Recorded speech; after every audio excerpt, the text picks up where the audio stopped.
샬롬 10월 30일 수요일입니다. 오늘도 하나님의 크신 은혜와 도우심이 함께 하시길 소망합니다. 이 시간 시편 말씀을 읽고 묵상하며 하나님 앞에서 침묵으로 기도드리겠습니다. 시편 28편 6절에서 7절. 여호와를 찬송하며 내 간구하는 소리를 들으시미로다. 여호와는 나의 힘과 나의 방패이시니 내 마음이 그를 의지하여 도움을 얻었도다. 그러므로 내 마음이 크게 기뻐하며 내 노래로 그를 찬송하리로다.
오늘 하나님이 우리에게 주신 말씀은 요한계시록 15장 1절에서 3절입니다.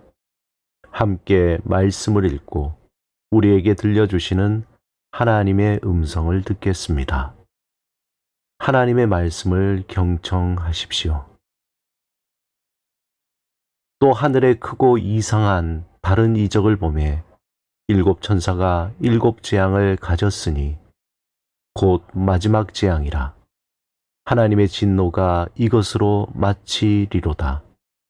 또 내가 보니 불이 섞인 유리 바다 같은 것이 있고 짐승과 그의 우상과 그의 이름의 수를 이기고 벗어난 자들이 유리 바다가에 서서 하나님의 검은고를 가지고 하나님의 종 모세의 노래 어린 양의 노래를 불러 이르되 주 하나님 곧 전능하신 이시여 하시는 일이 크고 놀라우시도다. 만국의 왕이시여 주의 길이 의롭고 참되시도다. 셰익스피어의 비극 맥베스의 마지막 휘날레의 순간, 맥베스는 자신이 저지른 모든 죄악과 오만의 대가를 치르게 됩니다. 그는 권력과 욕망을 쫓다 파멸에 이르며 최후의 순간에 이렇게 외칩니다. 내 인생은 걷는 그림자와 같도다. 한낮엔 활기차지만 이내 사라지고 더 이상 의미 없는 이야기가 된다. 그의 마지막 대사는 결국 허무함과 자멸을 상징하는 한 사람의 최후를 나타내며 관객들에게 큰 울림을 줍니다. 요한계시록 15장은 하나님의 진노가 이 땅에 임하는 순간을 묘사하며 악에 대한 마지막 심판이 완성되는 장면입니다. 이 장면은 세상의 모든 악과 불의가 하나님의 공의 앞에 무너지는 종말의 순간을 보여줍니다.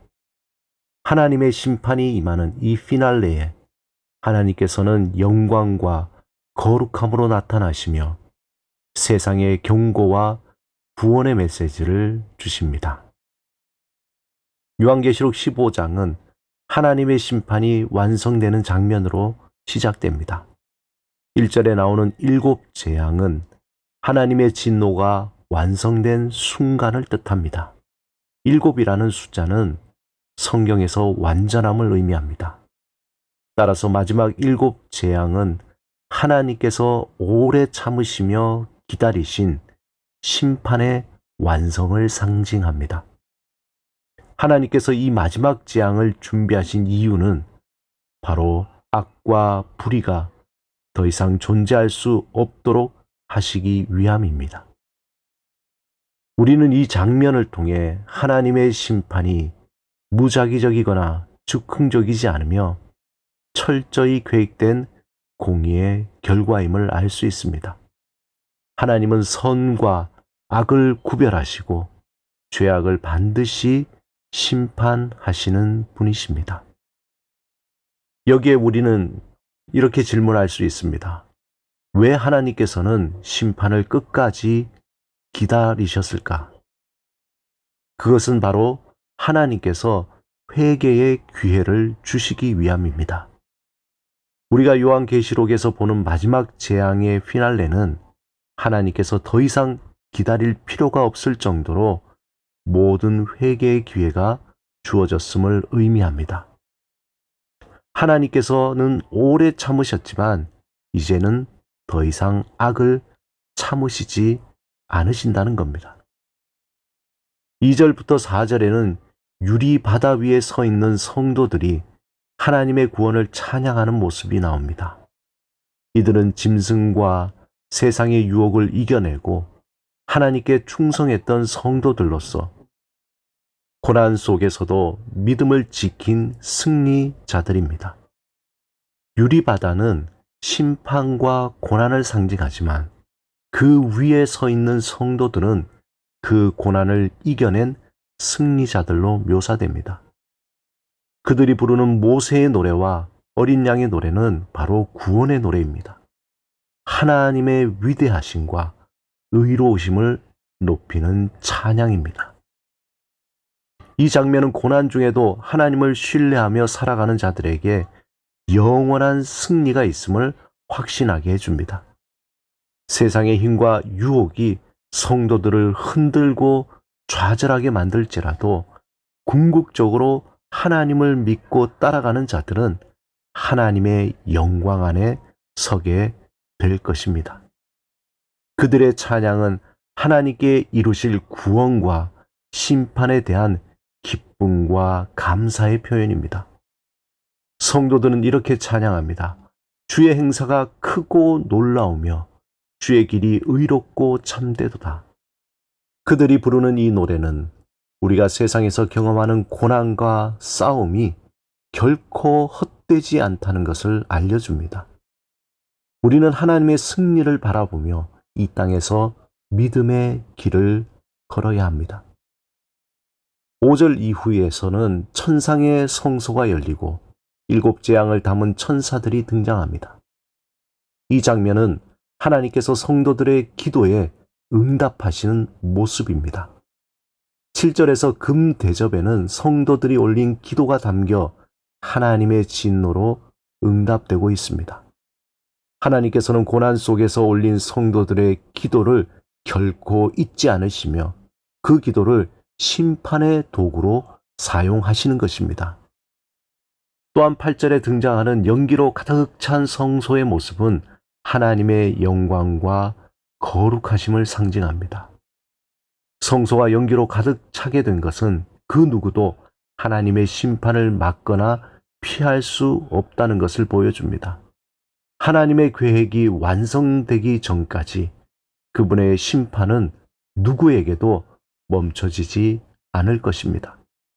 이 장면은 하나님의 공의가 완전하고 불변함을 강조합니다. 하나님은 결코 고난받는 성도의 기도를 외면하지 않으십니다. 우리가 올리는 기도는 하나님의 손에 붙잡혀 있으며 반드시 응답될 것입니다.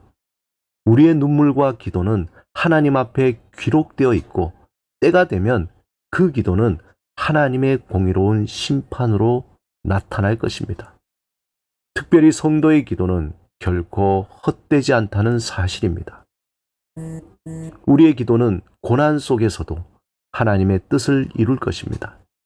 하나님께서 성도들의 기도를 반드시 기억하시고 응답하시며 그 기도가 악에 대한 심판으로 변하여 세상 끝을 향한 피날레가 될 것입니다. 함께 기도드리겠습니다. 주님, 마지막 날 공의와 정의로 심판하실 하나님을 바라보며 믿음을 지키며 인내하게 하소서. 믿음 위에서 두려움이 아닌 확신과 기쁨으로 오늘을 살아가게 하소서. 예수 그리스도 이름으로 기도드립니다. 아멘.